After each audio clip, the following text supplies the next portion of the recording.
So this video, we're 35 minutes into this video, and his audience is asking him for an explanation of what critical race theory actually is.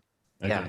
That's how good a job Vaush has done in his debunking. Yeah, that's exactly. This is hilarious. Hey, Vaush, Vaush, what are you talking about?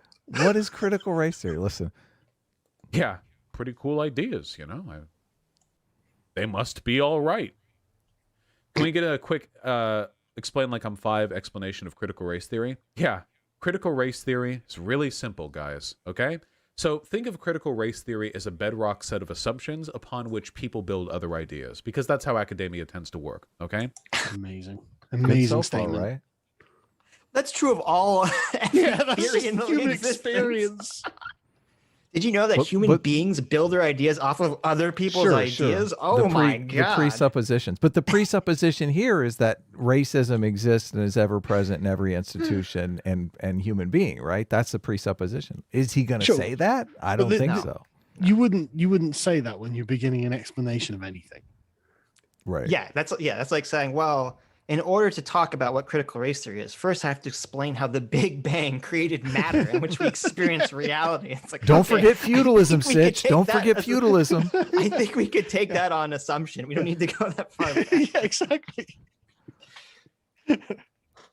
Now, critical theory, which is a Marxian concept, is the idea of, and this is usually applied in a class concept, is the idea of understanding society by describing and analyzing the power relations between different groups within that society, okay? So a critical theorist, for example, might take a look at the Keystone Pipeline or the 99% or Occupy Wall Street movement, and they might take a look at it and analyze it based on the competing interests and challenges posed by different economic classes. Critical race theory does this, but it does it in a racialized sense rather than a class-based sense. So critical race theory is when you're critical of racism. This is where I was like, oh, he just has zero idea about critical race theory. So what? How did he think that Hitler came to the conclusion that Jews are bad?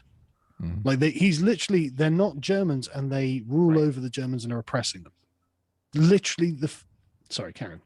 Well, no, I think this is what happened. Vaush in his schooling took some class on critical theory and they spent the day talking about critical race theory and he just kind of zoned in and out. And so he looked at it and says, well, I know what critical theory is. And this has the words critical race theory. So I'm going to assume it's just critical theory with race slapped onto it. Yeah, but which is not accurate. Well, no, that's like the base presumption, but there's all this other shit tied into it. And that's what James Lindsay is going over. And Vaush is saying that's not true. Sure, but the question was explain it like I'm 5. So, you know, it is essentially that. And he is right. But this is everything. I would say this is lying through omission. That's how I would categorize it. Well, okay, what is the omission? Because it is about examining power differentials between races. Like that is essentially true. But the assumption that all institutions are racist, he is leaving that out. Yes, assuming everything is racist, that's a big thing you're leaving out.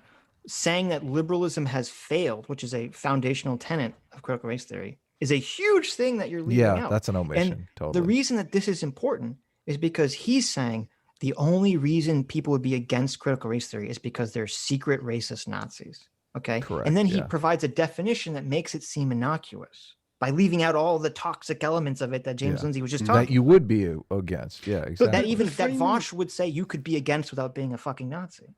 True. But the framing itself is exactly how the Nazis did this, because as soon as you say, right, I'm analyzing the power dynamics. Every individual agent is now a political agent because you're concerned about the management of power. And so, so we're doing this on the basis of race.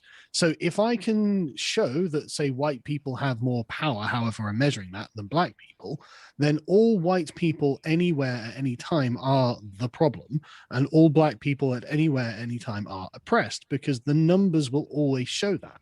Yeah. And so this is basically the same as the Nazis saying the Jews are oppressing us. If you told me, like, if I didn't know any of the stuff that I know and you had just said, yeah, critical race theory is something the Nazis came up with, it sounds like something the Nazis would come up with. Doesn't it? It's literally called critical race theory. I mean, how does that not sound Nazi as fuck? I mean, geez. Well, you know, Derek Bell's concepts is called racial realism. So really, see, I mean, so I mean, it sounds pretty bad on this front.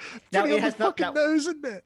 Now, yeah, it does. Now it's not the same as race realism, but it's just funny that it has the same exact like name. Well, what's the difference? Just his concept of racial realism is basically that it's insane. It's that black people will never achieve equality in a white society, and so black people should stop defining the struggle for civil rights as one that can be won, and it should instead define the struggle of civil rights to be taking joy out of pissing off white people. Whoa! Wow! It's really he actually tells a story multiple times in his work about how he was very down in the dumps because he's so pessimistic about achieving a positive racial change in America. And then he talked to some elderly black woman. And he said to her, "How do you keep going through this? How do you keep up the fight?" And she said to him, "Well, I just like making trouble for white people." And then Derek Bell said, "Oh, this woman's a genius. There we go. I should just be a fucking troll. That's right. Black people should just define their existence of civil rights movement as being fucking trolls to white people." And he advocates for this like it's a good thing. Why couldn't Hitler have said that about the Jews? Literally, how do you deal with this Jewish domination? Well, I just tried to make trouble for them, Like, why couldn't he say that? Exactly. He made a little too much trouble, I would argue. Well, no. I would argue that it led to trouble. Just a little, Adam. Just a little. Well, he made a lot of trouble. That was very dangerous for a lot of people. That's not the question. The point is, it's the same logic. Yes. Well, yes. But it is the same logic, and they accuse Trump of being like a proto-Hitler, and that we have to stamp this out early. I mean, that's the whole idea that James Lindsay is putting forward with critical race theories. The only this leads to terrible places. The only difference between what Derek Bell is saying, the logic and Hitler's logic, is that Hitler existed. His ethnic group that he was calling to existed in the majority, and that's what's so scary about all this critical nonsense shit, is it's basically using all the same ideologies that the majorities can use to basically enslave, murder, subjugate minorities. But then they just say, well, as long as minorities are saying this, it's okay, because they can't actually enact the horrible things that they're saying that they want to enact. Yeah, it is scary, isn't it? It is scary. But they would, wouldn't they? That's the thing. They would if they could. They would if they could. And you can tell by their writings. They're really resentful. Yeah. They hate, and so scary. It is terrifying. Yeah, very terrifying. Why are we even how do they have the pro-race theory president, like Joe Biden? Oh, I'm going to bring critical race theory. It's like, great. That's Nazism in the government as far as I'm concerned. Yeah. State sanctioned racism. That's what I call it. Yeah. And how is that not Nazism? Fuck yeah. It's scary. It's completely scary. It is. I mean, I make this argument all the time. That's the difference. That's why you can have a congressional black caucus and you can't have a congressional white caucus, because it's fucking terrifying to think that the majority is organizing based on race. Right. It's terrifying. Right. Yeah. The power of the state being pretty much absolute in the fascist conception. Yes. Right. And that's why liberalism... But Vaush isn't addressing any of these issues. No. None of them. But that's why liberalism and common humanity were such a powerful tool for the civil rights movement, because even if you're not there, it's still a goal that you can always point to and say, this is where we should be. Yeah. The journey. Yeah. Right. And they don't have anything like that, because the where we should be thing is insane land. They want to point to. The improving society journey is way more satisfying than the trolling the whites journey. Don't it's also not evil.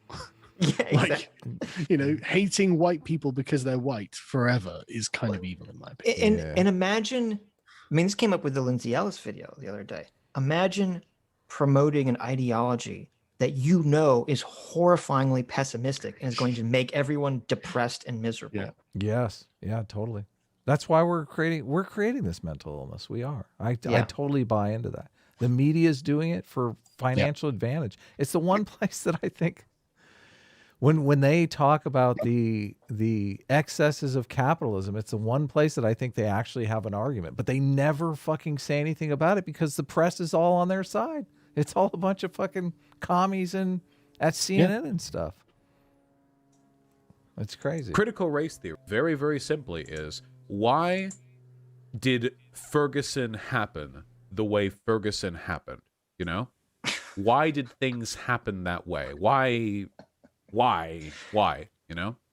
Does he believe the Michael Brown narrative now or something? Well, he was a good boy, didn't do nothing. The hands up, don't shoot. Yeah. Yeah. I guess so. Of course he does. He thinks that Kyle Rittenhouse is the villain. That's true. That's a good point. So many sociological lens of analysis. One of yeah. He debated Shaw in Actual Justice War. I think they might have talked about the Ferguson thing.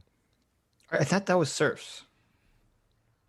I remember Surfs brought that up, and Sean just stuffed him on that one. Completely. Okay. I remember but Vaush did debate Actual Justice War. I just don't know the. No, I think Vaush did debate Sean at some point. I just don't think Ferguson came up. Okay. One of them, for example, is what is it? Oh God, it's been a while since I graduated. Structural functionalism. So a structural functionalist. Oh my God. Would analyze Ferguson and all the terrible stuff that happened there by trying to explain the ways in which these anomalous reports on racism refer back to some underlying social need. Why are cops racist? Why do the police behave the way they do? Why do city governments allocate their... I think, didn't the Ferguson report actually dig up a bunch of like racist shit though? I think that might have happened. I think it I'm not sure. dug up not racist, systemic racism. Disparate outcomes in policing about like pulling people over or something. But there was no racism involved in the Michael Brown situation that they could find. I think the report though, I think there was a bunch of targeting of low income people for violations for raising money for the city or something like that. Yeah, but is that racist or is that classist? It's totally classist, but they turn it into racism because the predominant communities are black. So it's like, but that's always the problem with all these. This is why totally I think systemic racism is so stupid. It's a fucking class issue, right? Because if you don't understand what the problem is, you can't actually fix it. Because under the frame, under the program that they would put forward, they would assume that if there was a neighborhood of rich black people, the police would be all trying to pull them over constantly to give them tickets. It's like, I don't think that's what would happen. Probably not. I would argue against that. Look, Miss Winfrey, it looks like you got a light out. Oh my God. Fucking happening. Yeah, I don't think that's happening in 2020. Can you imagine? They probably fix it right there.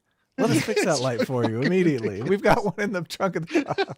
Yeah, when the police pull over Oprah, they go, "Oh my God, my wife loves you. Can you sign like totally? Exactly. Can I take a picture with you? Can I drive? Can I please escort you to wherever you want to go? You know?" Yeah. Way they do. Well, they do so because there's an underlying social utility.